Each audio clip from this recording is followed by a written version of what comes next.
et on va expliquer pourquoi ça existe grâce à une praticienne en sophrologie et en hypnose conversationnelle. Elle s'appelle Françoise Bidard. Elle est avec nous. Bonjour Françoise.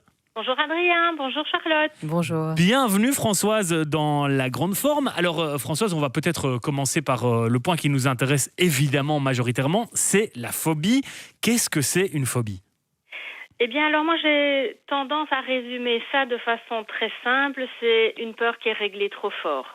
D'accord. Alors voilà, d'habitude on parle de peur morbide, d'angoisse éprouvée, soit devant des situations, des objets ou des idées. Mais moi je résume ça en disant que c'est la peur qui normalement est une protection, qui est réglée trop fort et qui nous empêche d'être bien ou de vivre des situations normales ou un peu plus exceptionnelles. Mais qui s'occupe du réglage ? Qui a justement oublié de faire l'entretien et qui entraîne ce réglage un peu foireux ? Ça peut être en fait dû à deux options. Soit la personne a vécu quelque chose de difficile avec un événement déclencheur et c'est un peu comme une cicatrice et chaque événement supplémentaire va venir appuyer en plus sur la cicatrice qui finalement est complètement béante et devient quelque chose d'ingérable. Soit nous avons des phobies qui en fait n'ont pas de déclencheur. Et là, le travail est un petit peu plus complexe. Il faut aller voir l'anxiété qui est derrière la phobie, essayer de faire un travail un peu de Colombo ou de Derrick pour trouver ce qui en fait est à la base de cette anxiété-là.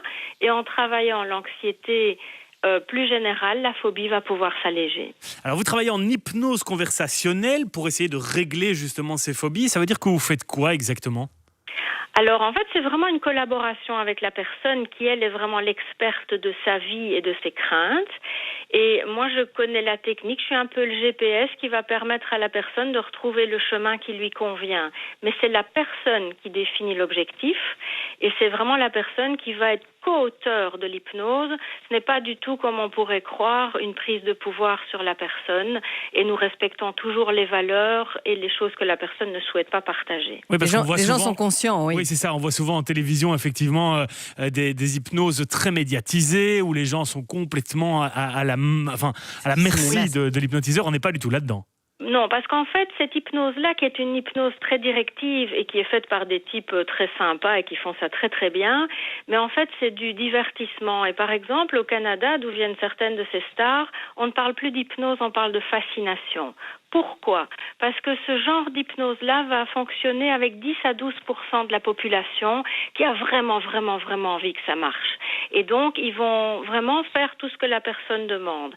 Mais je suis sûre que si je travaillais avec vous, ça marcherait pas du tout, ça, parce que vous n'allez pas du tout être volontaire d'une hypnose. Vous allez plutôt vouloir rester indépendant et dans votre façon de fonctionner. Et donc, avec vous ou moi, ça ne marcherait pas, en fait. Charlotte ? Tandis que l'hypnose conversationnelle, comme vous faites, ça marche quand même sur presque 95% des gens. Alors, l'hypnose conversationnelle, en fait, se base sur une façon d'être dans la lune que tout le monde expérimente à différents moments de la journée. Par exemple, quand vous prenez votre voiture et que vous arrivez chez votre tante et que vous vous dites « bon, enfin, je suis déjà là, j'ai presque raté la sortie d'autoroute ». Donc, ce sont des états comme ça où nous partons un petit peu dans nos pensées, tout en étant tout à fait conscients de ce que nous faisons concrètement, c'est-à-dire freiner, accélérer, s'arrêter au feu rouge.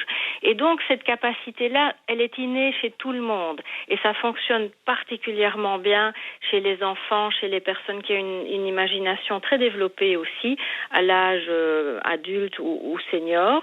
Et donc, la seule chose, c'est que la personne doit avoir envie. S'il n'y a pas la collaboration, ça ne fonctionnera pas. Vous conseillez parfois, Charlotte, d'aller voir quelqu'un qui pratique l'hypnose conversationnelle pour l'aider à passer un cap, par exemple ? Tout à fait, je pense que ça marche très très bien. Et alors ce qui est intéressant, mais j'imagine que vous alliez l'expliquer, c'est que l'hypnose va permettre à l'événement qui fait peur ou l'événement qui est traumatisant de raccrocher les émotions moins négatives et donc les gens se sentent mieux après.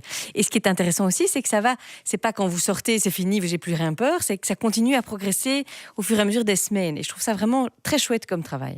Françoise, les cas de phobie que vous rencontrez régulièrement dans votre cabinet, c'est quoi ?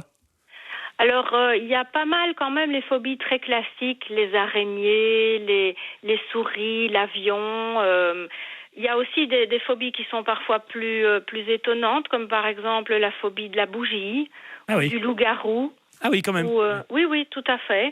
Et donc là, voilà, ce sont des choses un petit peu plus complexes parce que je ne suis pas sûre de grand-chose dans la vie, mais je suis sûre que cette personne n'a jamais rencontré un loup-garou en sortant les poubelles. Oui, c'est ça. Et donc, on est dans le deuxième cas de figure, c'est à savoir, Oui. c'est une phobie qui est totalement irréaliste, entre guilemets, par rapport à ce qui peut fonctionner. Revenons-en à cette phobie du vendredi 13, qu'on appelle la paraskevidécatriaphobie. Je l'ai dit pour la Le deuxième mot fois. compte triple. Oui, mot compte triple au Scrabble. C'est quoi? Ça vient d'où, en fait, cette histoire? Alors là, ce sont quand même des phobies qui partent de l'inconscient collectif où, par exemple, le Christ était à table avec 12 apôtres, donc Ouais. le chiffre 13 peut porter, peut créer une angoisse. Il y a ce genre de choses dans la chrétienté. Il y a d'autres exemples qui m'échappent pour le moment, mais qui font que la personne va focaliser son angoisse intérieure sur cet objet extérieur-là. Maintenant, j'ai eu dans ma vie précédente un collègue à qui il était arrivé les pires choses à plusieurs reprises le vendredi 13. Des choses totalement incongrues, mais qui s'étaient passées ces journées-là, il finissait par avoir une appréhension de voir arriver un vendredi 13. Et là, c'était vraiment du concret. Oui, là, on est dans du trauma, effectivement. Oui. Quelqu'un qui vient vous voir, qui a une phobie qui vous semble être tout à fait traitable, entre guillemets, il doit s'attendre à combien de séances? Alors, ça peut être 1 ou 2 séances. Quand c'est quelque chose avec un événement déclencheur, comme disait Doc Charlotte, ça va souvent être une progression dans l'amélioration.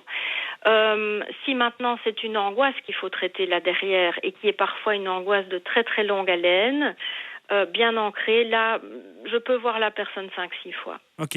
J'ai préparé un petit quiz, Françoise, Charlotte, par rapport à des phobies, puisqu'on rigolait du nom de la phobie du vendredi 13. Quand on parle de génophobie, vous avez une idée? Non. Charlotte? Non, ça La a à voir avec génophobie? Géronto. Non, c'est la peur du sexe. La génophobie. Ah oui, non. La climacophobie. Peur qu'on va tous brûler. Non, c'est pas la peur de tous brûler. Françoise? Non. C'est la peur des escaliers. Vous imaginez oui. un peu la peur Oui, des escaliers. Il y a des gens qui ont Oui. peur de l'ascenseur, voilà, il y a des gens qui ont peur des escaliers. Ça, vous avez jamais eu encore, hein? Si, je l'ai travaillé, mais je ne connaissais pas le nom, entre guillemets, scientifique de la phobie. Ah bah, la grande forme est là pour vous l'apprendre. C'est ça qui est magique. Merci, Adri. Alors, la bitrocossophobie. Là, j'ose même pas essayer. Alors, je vous donne un indice. Ce n'est certainement pas moi qui suis atteint de bitrocossophobie. À savoir peur de faire de l'exercice physique. Presque. C'est avoir peur de faire du vélo. Ah, d'accord. Ah oui. C'est quand même assez curieux. Et alors, une autre phobie, ça se rapproche peut-être un petit peu plus d'une phobie que je peux avoir, c'est la diapnophobie. Ça, c'est la Non. peur de l'apnée. Non, pas l'acné. Apnée. Ah non, c'est pas la peur de l'apnée. Non, là, je donne ma langue au chat. C'est la peur de la transpiration. Ah oui. Comme quoi, hein, voilà, il y a beaucoup de senti. phobies qui existent et donc vous avez encore beaucoup de boulot, hein, Françoise. Ça s'appelle la paresse, non? Oui, c'est pas faux, tout à fait. Françoise Bidard, un tout grand merci en tout cas d'être intervenue dans la grande forme et de nous avoir donné des informations très pratiques concernant l'hypnose conversationnelle qui va pouvoir aider pas mal de personnes qui souffrent de phobie. Je vous souhaite une belle après-midi, Françoise. Bel après-midi à vous deux. Au À revoir. très bientôt.